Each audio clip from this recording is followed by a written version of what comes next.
My name is Suzanne, and I am 34 years old. Christmas at my mother's house always felt more like a silent competition than a holiday, like the whole evening was built to measure who was thriving and who was coasting, while pretending it was about togetherness. Each year, she hosted what she dramatically called the family banquet, and each year she found new ways to wrap a judgment in a smile, a compliment in a blade, and tradition in pressure. This year I had a bad feeling walking in, the kind that sits behind your ribs before anything even happens, and I tried to ignore it because Sophie was excited in a way that made me want to believe I could give her one normal night. Evan squeezed my hand before we stepped through the front door, not hard, just enough to anchor me, and I remember thinking how strange it was that my husband felt like the safest place in the world, while the house I grew up in felt like a stage I could never perform on correctly. Our daughter Sophie, 9, had spent the last week rehearsing a little Christmas poem she wrote for Grandma, and she was so proud of it that she'd even made a drawing to go with it, folded carefully like it was important enough to be protected from the air. Evan wanted this to be special for her, a clean memory, something she could look back on without that familiar knot in her stomach, and I wanted that too, but a deeper part of me just wanted to survive the night without watching my child learn the same lesson I learned too young. It didn't take long to see where the night was going. The living room already looked like a furniture showroom, white couches no one was allowed to sit on, fake candles flickering like a Hallmark ad, and a massive tree decorated in silver and gold that felt less like joy and more like proof. Sophie walked in holding her drawing wide-eyed, looking around like she was stepping into a winter wonderland, and my mother barely acknowledged her before rushing over to greet my sister Vanessa, who had just arrived like she was late to accept her award. Vanessa's sons were wearing matching blazers and brought homemade chutney jars with printed labels, and my mom acted like they descended from heaven, gushing over them in that breathy voice she only used when she was proud in a way she wanted the room to witness. Sophie tried to hand over her gift anyway, quiet and hopeful, and my mother smiled without looking at it and told her to put it under the tree and save it for later. It was a small moment, the kind no one else would call cruel, but I watched Sophie's hands hesitate as she lowered the drawing, like she'd suddenly become unsure of her own offering, and I felt something hot rise in my chest, because I knew later meant never in my mother's world when it came to things that weren't impressive enough. Dinner was loud, the wine was flowing, and so were the backhanded compliments. My mother started going around the table, catching up on everyone's accomplishments, which always meant pointing out who had done what and who hadn't, and the conversation turned into a highlight reel, where Vanessa's family was always the feature and everyone else was background noise. Vanessa's kids won a robotics tournament, her husband got a big promotion, they'd booked a European cruise, and she talked about all of it like she was the one achieving it, like her children's successes were trophies she carried in her purse. I saw Sophie watching, trying to follow, trying to find a place to fit, and I wanted to tell her she didn't have to earn love with medals, but the table was full of people who believed love was something you qualified for. Then came the toast. Everyone had just gotten their second round of wine. The room had loosened in that dangerous way, and my mother stood up with a theatrical pause, like she was about to deliver a speech she'd been rehearsing in her head all day. She raised her glass and smiled, in a way that made my skin tighten. "Some grandkids earned their place at this table," she said, and then she glanced directly at Sophie and smirked. The laughter wasn't loud, and that was what made it worse. It was knowing, nods and chuckles, and little side glances like they were all in on the joke. Vanessa didn't laugh, but she smiled the way she always does when she wants to pretend she didn't hear something awful while still enjoying it. One of her sons elbowed the other, and I saw Sophie slowly look down at her plate like the food had suddenly become too heavy to face. I couldn't move. My throat went dry. I stared at my mother, waiting for her to correct herself, to soften it, to add something that would make it less pointed, and she didn't. She let it hang there like a verdict. I looked at Evan, and the expression on his face wasn't shocked.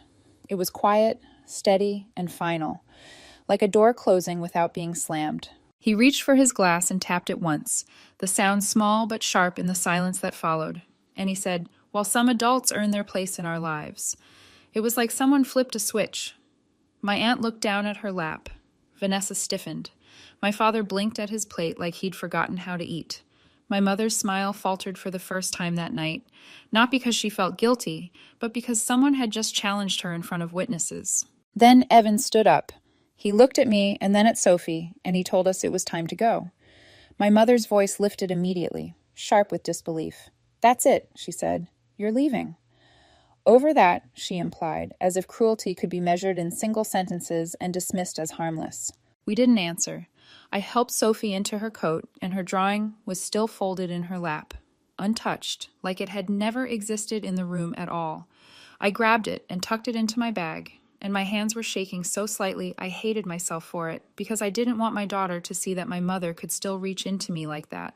As we walked toward the door, I heard my mom mutter something under her breath about how we were always sensitive and how maybe that was why Sophie struggled, and the words were so casually cruel it almost didn't register until the sting landed. Then came the yelling, louder, messier, as if volume could make her right. "You don't walk out on your family on Christmas," she said. "Don't be ridiculous," as if walking out was the offense and not what she'd done at the table. Evan opened the front door and the cold air rushed in, clean and sharp, and it was already snowing. As we walked to the car, I heard the door open again, and my mother followed us out barefoot, standing in the snow with her arms crossed like she was the wronged one. "You're not going to cut us off over a harmless comment," she snapped. "Grow up!" She looked around like someone might be watching, like she wanted witnesses to her version of the story, and I realized that even now she cared more about how it looked than what it did to Sophie. We didn't even turn around.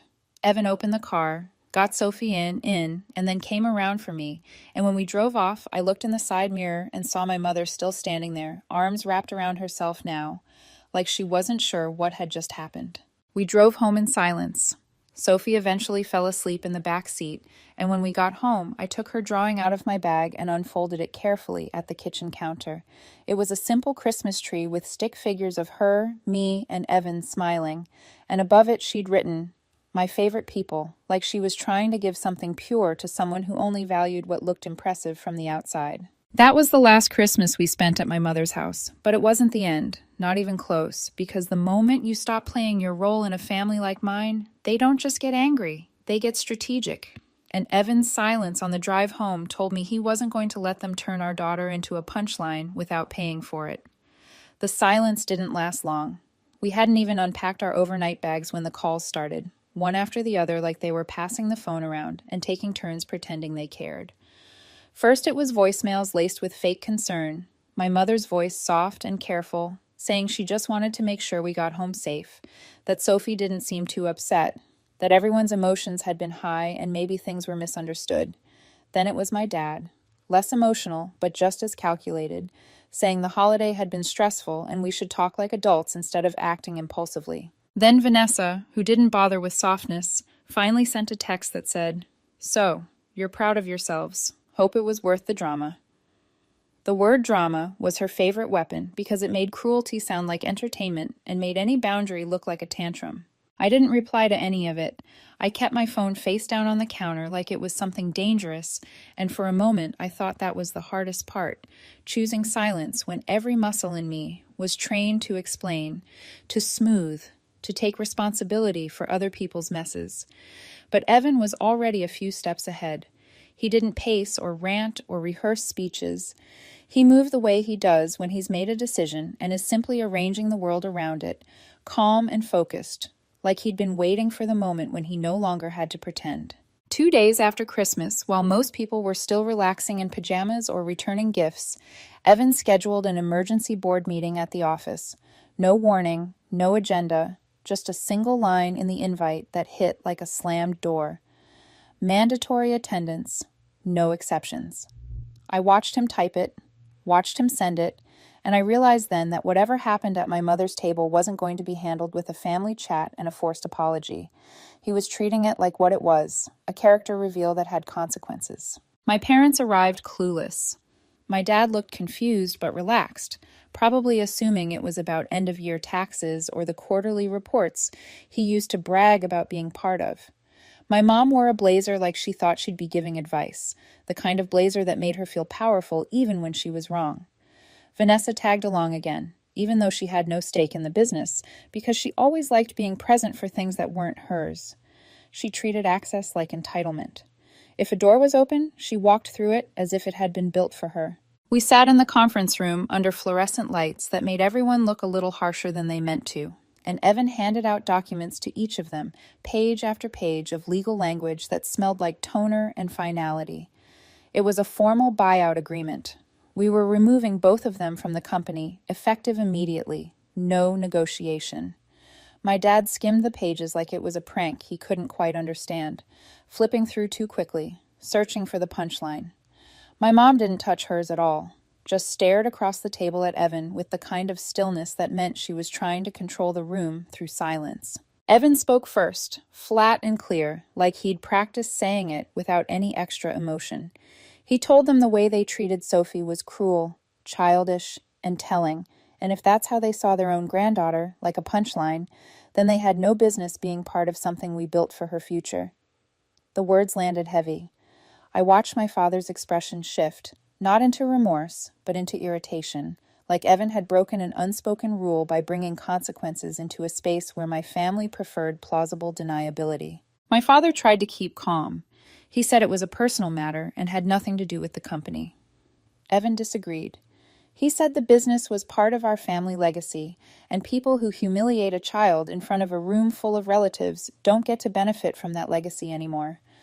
My mother finally broke her silence and asked if this was about one comment. She leaned into the idea that we were overreacting, that it was a misunderstanding, and then she had the nerve to say she didn't mean it that way, as if intention could erase impact when the impact was a 9-year-old staring at her plate trying not to cry. Evan didn't even look at her when he said, "You meant it exactly that way." That sentence changed the air in the room. My mother's jaw tightened. My father's voice rose.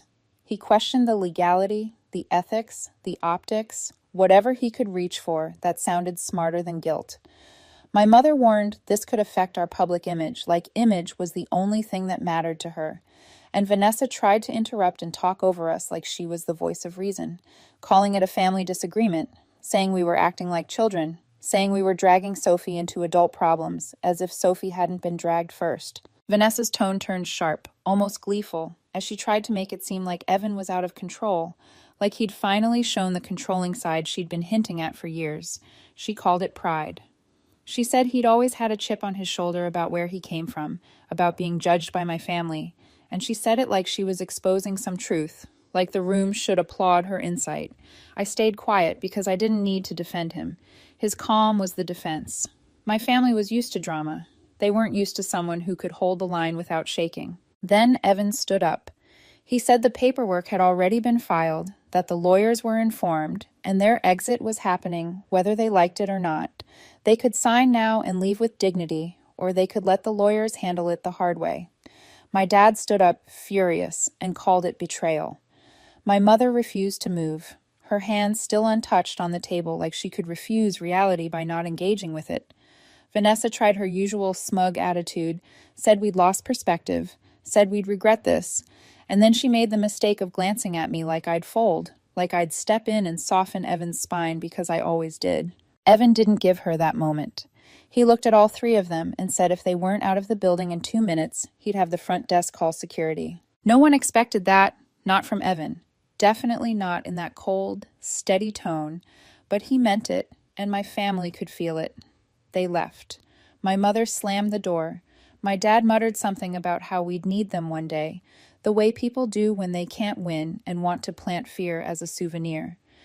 Vanessa called us delusional as she followed them out, still trying to sound superior even as she lost. The silence after they left was incredible, not empty, but clean.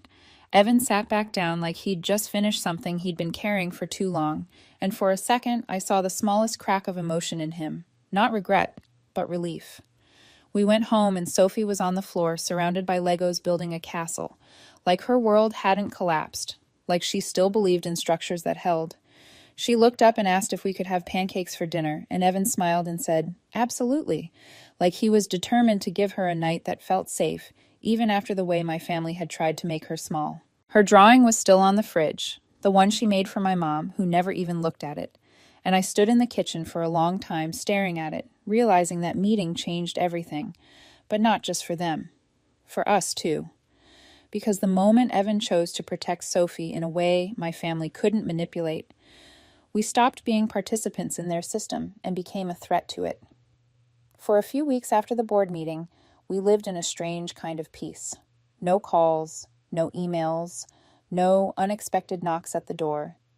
It felt unnatural, like the calm that settles in a forest right before a storm, and I kept waiting for the sound that would tell me it was over. At first, I let myself believe that maybe they were taking it seriously. Maybe the shock had finally forced reflection. Evan didn't believe that for a second. He said it felt too much like a storm that had dipped below the radar but hadn't disappeared. And the longer it stayed quiet, the more certain he became that something was coming. It started subtly, the way my family always did things when they wanted plausible deniability. A distant cousin posted photos from a birthday party we hadn't even known about. Everyone was there. My parents, Vanessa, cousins I grew up with, their kids all crowded around a table that looked eerily familiar.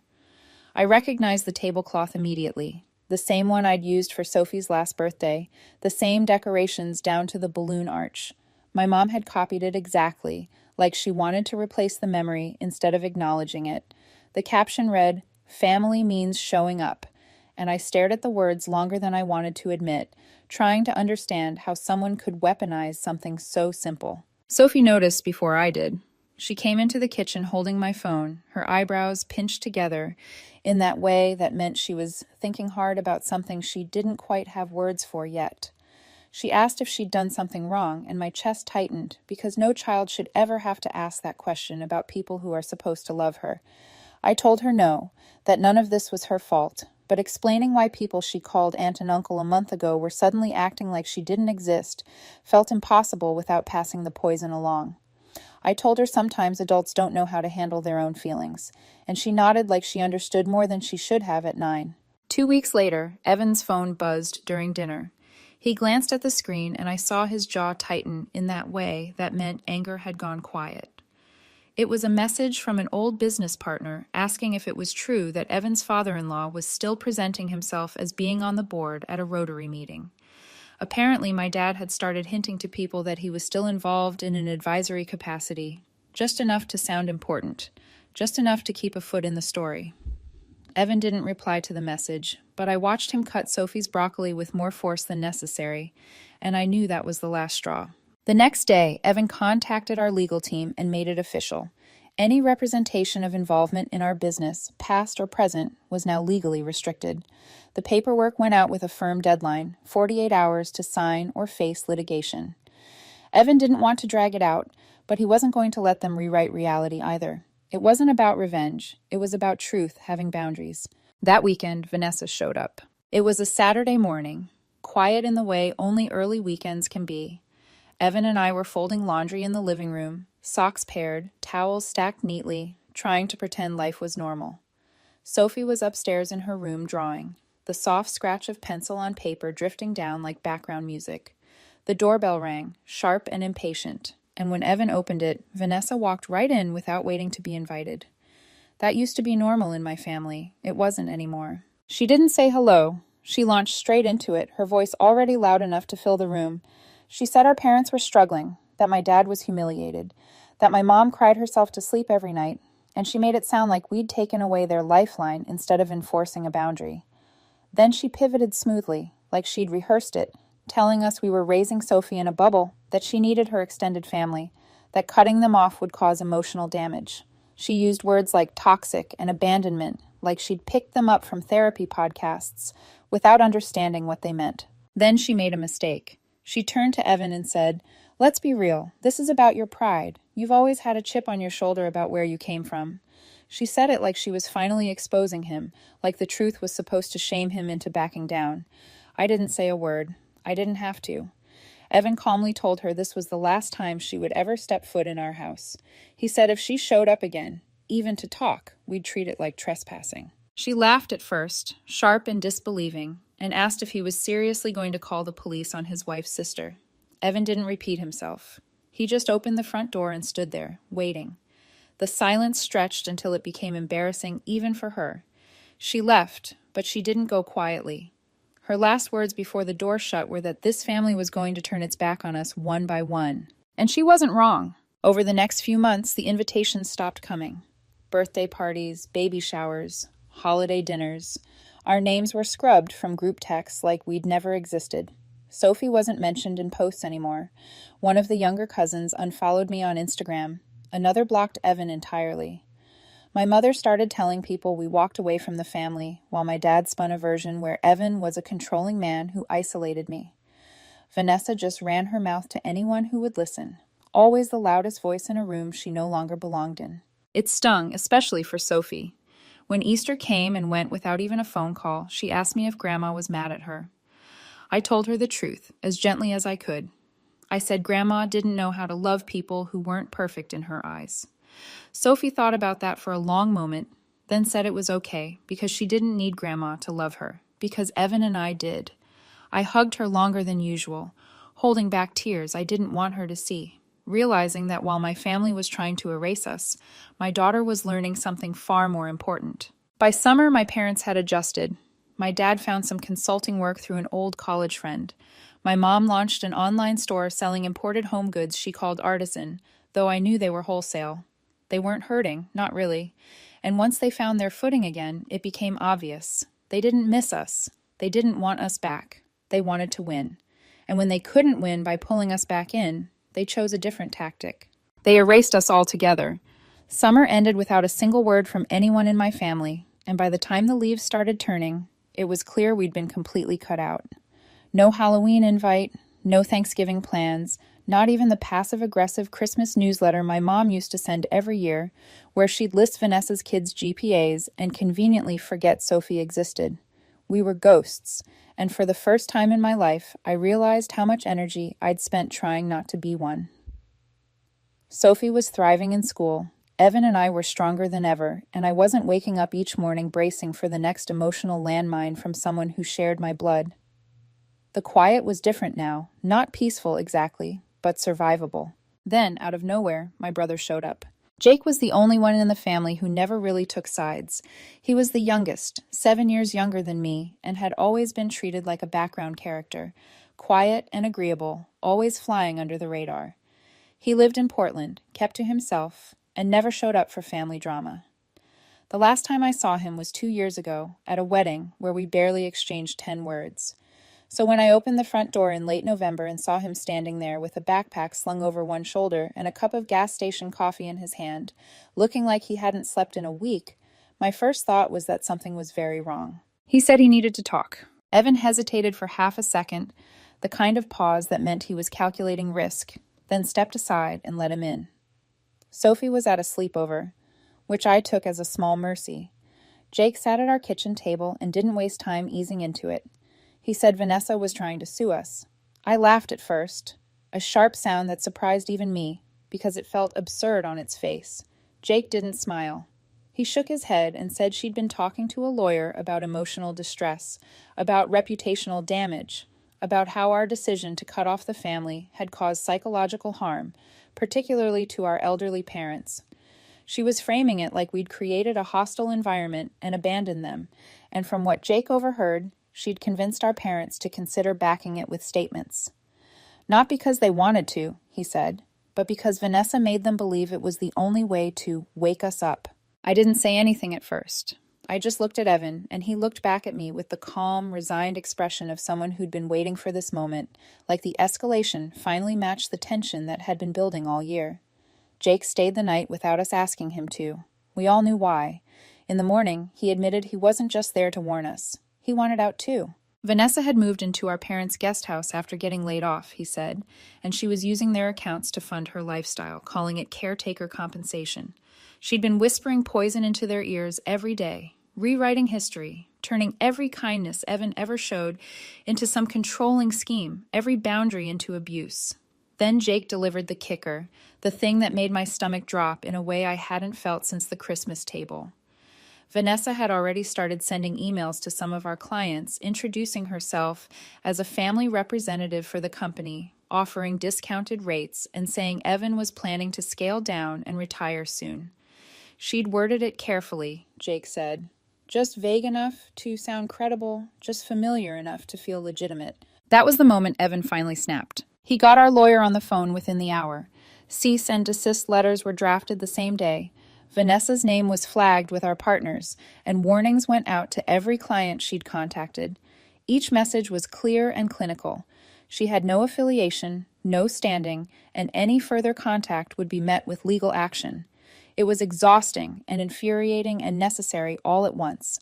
That night, my phone filled with voicemails from my mom. Not angry this time, but desperate, begging us to be reasonable, insisting Vanessa didn't mean any harm, asking me if I really wanted to be the reason the family fell apart. I didn't respond. I couldn't. Jake stayed with us for the rest of the week, moving quietly through the house like he was trying not to leave fingerprints on a place he wasn't sure he deserved to feel safe in. On his last night, we sat around the fire pit in the backyard, the cold air sharp and honest, and Jake said something I hadn't expected. He told me he used to think I was the angry one, the dramatic one, the person always causing tension, but now he saw I was just the only one who told the truth out loud. I didn't know what to say to that. The next morning he left for a cabin he'd rented in Colorado, saying he wanted to start fresh, that he was done pretending. And with that, the last thread connecting us to my old family felt like it snapped clean. Or so I thought, because I hadn't heard from Vanessa in over a month, and that meant she wasn't finished. December came fast. No cards, no calls, no signs of Christmas. I should have been relieved, but the quiet didn't feel peaceful anymore. It felt like pressure building somewhere out of sight, like something was about to blow. Vanessa's email silence, her social media blackout, all of it felt too strategic, too controlled. Evan knew it too, even if he didn't say it out loud. He focused on tightening the company's security, digital and legal, while I started looking into homeschooling options for Sophie, just in case we needed to disappear for a bit. Then the storm hit, and it came wearing a gown and holding a champagne flute. The invitation came through Evan's office, not the family, which somehow made it worse. A charity gala, formal, annual, the kind my mother had helped organize every December since I was a teenager, back when I still believed proximity meant belonging. Normally, we would have ignored it without a second thought, but one of Evan's biggest clients was a major sponsor this year, and the relationship mattered. Evan hesitated when he showed me the email, his thumb hovering over the screen like he was weighing whether professionalism was worth reopening a wound. In the end, we agreed to go, not for them, but because we refused to let someone else's bitterness dictate where we were allowed to stand. We walked into the ballroom like ghosts returning to haunt the living. The room glittered with chandeliers and glassware, laughter floating above string music that tried too hard to sound joyful. My mother was there in a silver gown that caught the light every time she moved, laughing too loudly at things that weren't funny, performing warmth for people who didn't know her well enough to see the calculation underneath. My father stood stiff by the bar, shoulders tight, clearly out of place without a boardroom to hide behind.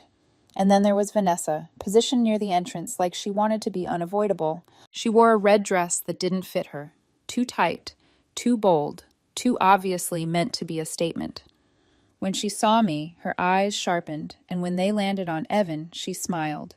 It wasn't a smile, it was a warning. The kind that says, "I'm not done with you yet." We didn't approach her. We didn't approach anyone we didn't need to. We spoke only to our client and his wife, kept the conversation short, polite, professional, and for a moment I almost believed we could pass through the night without incident. That illusion lasted until later, when our client gently pulled Evan aside near the bar, his voice lowered like he didn't want to be overheard. He asked about the rumors. Apparently Vanessa had been circulating, telling people Evan was stepping away from the company due to health issues, that we were planning to sell, that things were unstable, and the family was concerned. She'd said it with just enough vagueness to sound credible, the way lies do when they're designed to survive scrutiny. Evan laughed once, short and disbelieving, then corrected everything clearly, calmly, and professionally. He didn't name Vanessa. He didn't need to. The truth did the work for him. We left early, not in defeat, but because the air had turned heavy, and I didn't want to give anyone the satisfaction of watching us linger. That gala was the last one we were ever invited to, not because Evan had done anything wrong, but because my family had poisoned the room just enough to make people uncomfortable choosing sides. That was always Vanessa's gift, creating chaos and then stepping back to watch others clean it up. January arrived like a reckoning. My parents sold the house, the one where Sophie was born, the one where Evan built the deck with his own hands, the one my mother once made me promise I'd host Thanksgiving in someday. They moved into a townhouse half the size across the city, in a quiet neighborhood where no one knew their name. My dad picked up more consulting work to keep the bills paid. My mom started giving online decor tips to retirees on Facebook, reinventing herself again, pretending none of this had touched her. The business money was gone. The reputation was unraveling. Vanessa's schemes caught up with her fast. The clients she tried to poach reported her. The lawyer she bragged about ghosted her. Her last desperate move, a GoFundMe for a wronged family in crisis, was flagged and taken down within 72 hours. But none of that stopped her from trying to lecture me one last time. She showed up at my office without asking, barged past the receptionist, and told her she was my sister like that still meant something. When she found me in the hallway, her face was tight with fury, eyes bright with the kind of anger that feeds on being heard. She started talking immediately, accusing me of destroying the family, of letting Evan turn me against everyone, of raising Sophie to be cold and miserable. She called me selfish, vengeful, dramatic, and then she said the things she'd been saving like a dagger. They're still your parents, Suzanne. One day you're going to wake up and realize you ruined everything over nothing. Evan came out of his office at that exact moment. He didn't yell. He didn't even raise his voice. He pointed to the door and told her to leave. When she tried to stand her ground, said she wasn't finished, he said next time the police would be involved. She froze, looking at both of us like she didn't recognize who we were anymore, like the version of us she controlled had vanished without warning. Then she walked out. That was the last time I saw her. After Vanessa walked out of my office, something shifted so quietly I almost missed it. There were no more dramatic entrances, no frantic emails, no whispered warnings passed through cousins who just wanted to help. The noise didn't explode or fade with a bang. It simply stopped, like a machine finally unplugged after years of humming in the background. At first, the silence felt hollow, not peaceful, not painful either. Just empty, like standing in a room long after everyone has left and realizing the echo is the only thing keeping you company. My parents didn't speak about Vanessa publicly anymore. They had bigger problems. Once their lives started improving again, when my dad finally landed a steady consulting contract and my mom began getting small interviews on local blogs for her decor advice, they adopted a new strategy. They erased us. No more jabs, no more accusations, no more guilt-laced messages pretending to care. We were simply removed from their story like a paragraph they didn't want to explain. They stopped inviting us to every family gathering. No calls for birthdays, no cards on holidays, no acknowledgement of Sophie's school awards, Evan's new contracts, or the new house we bought in a better school district. It was as if we'd never existed, and strangely, that hurt less than I expected. I realized they hadn't cut us out to protect themselves. They did it because they couldn't stand that we walked away first and never came back. It's been almost a full year now. No contact, no more messages, no more ambushes at work or charity events. Just quiet. They never reached out on Sophie's birthday, and that was the last test I didn't realize I was still hoping they'd pass. She turned 10 this spring. Double digits. We threw her a backyard party with her closest friends. Evan baked her cake himself, chocolate with strawberry filling, frosting uneven in the way that proves it was made by someone who loves you more than perfection. Sophie beamed the entire day, running barefoot through the grass, laughing without checking to see who was watching. That night, while I was cleaning up plates and folding napkins, I noticed something that finally broke the last thread tying me to hope. Sophie didn't mention my mom once, not when she opened her gifts, not when she blew out the candles, not even when she got tired and curled up on the couch with her blanket. She didn't ask why Grandma wasn't there. She didn't need her to be. I think that was the moment I truly let go. Evan had let go long before me. From the beginning, he'd said blood doesn't excuse cruelty, that family isn't defined by who shows up to hurt you and expects you to thank them for it. I held on longer, maybe because I was raised to think forgiveness was automatic, even when it wasn't earned. Or maybe because some part of me still believed that if I did everything right, they'd become the people I needed them to be. But people don't change just because you wish they would, and they don't love better just because you keep giving them opportunities to. By the end of summer, they stopped even pretending we existed. They hosted a reunion in early August. Every cousin, every second cousin, everyone who ever mattered to them. We found out from someone who didn't realize we hadn't been invited. The caption under the group photo read, "The ones who always stick together." And to my surprise, it didn't sting the way I thought it would. It felt freeing, like the weight of pretending had finally been lifted from my shoulders. We still hear things sometimes, whispers from people who know them. My dad has become the go-to guy for semi-retired consultants. My mom launched a mentorship circle for women over 50. They act like nothing ever happened. Vanessa, last I heard, moved out of state. She sent Jake a cryptic email about starting over, but he never answered. I never got an apology. Not from any of them. Not once. But I got something better. I got peace. Our home is calm now. No tiptoeing. No walking on eggshells. No dodging barbed compliments disguised as jokes. Sophie has grown into herself without needing to perform for approval. Evan and I laugh more. We sleep better. We argue less. Not because life is perfect, but because we're no longer drained by people who believe love is conditional. I've learned that losing family doesn't always look like death or distance. Sometimes it's just finally being honest about the kind of love you never really received in the first place. They erased us from their story, so we wrote our own. And when I look at Sophie now, strong, bright, creative, unafraid, I know we didn't just walk away from something broken. We built something better.